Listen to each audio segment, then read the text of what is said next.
CBS News This Morning co-host Charlie Rose sat down yesterday in Doha, Qatar, with the leader of Hamas, Khaled Mashaal. He went directly to the question, what does Hamas want? The war in Gaza sends two messages, Mr. Charles, to the world. The first message, it is high time to lift the siege on Gaza. Gaza wants to live as other people. That is exactly what Secretary Kerry has asked to be negotiated after the ceasefire, to have a week of ceasefire, so you could do that. But you're asking that to be done as a precondition to the negotiations.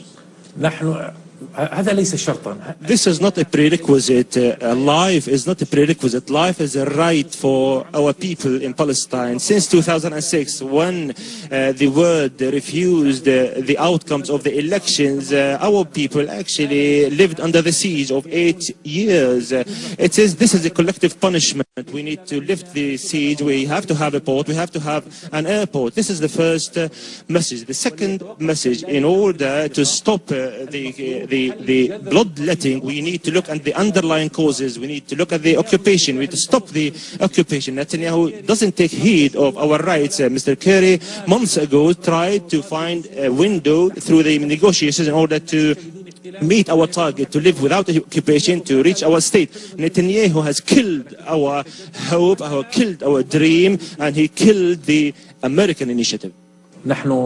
لدينا قضية تحرر وطني. نحن لسنا متعصبين. We are not fanatics. We are not fundamentalists. We do not actually fight the Jews because they are Jews per se. We do not fight any other races. We fight the occupiers. On the contrary, we actually respect the religious people. We ask for tolerance, for coexistence between the Buddhists, the Jews, the Christians, and the Muslims. As you know, God created us as nations. We are different, and the Quran says that in order for the nations to live together and coexist together without occupation and without any blockade. I think I just heard you say, and this will close on this, you believe in the coexistence of peoples, and therefore you believe in the coexistence of Palestinians and Israelis in the Middle East. I cannot coexist with occupation. But without occupation you can coexist. I'm ready to coexist with the Jews, with the Christians, and with the Arabs and non-Arabs, and with those who agree with my ideas and those who disagree with them. However, I do not coexist with the occupiers, with the settlers, and those who... it's one thing to say you want to coexist with the Jews. It's another thing you want to coexist with the state of Israel. Do you want to coexist with the state of Israel? Do you want to represent, do you want to recognize Israel as a Jewish state? No. I said I do not want to live with a state of occupiers.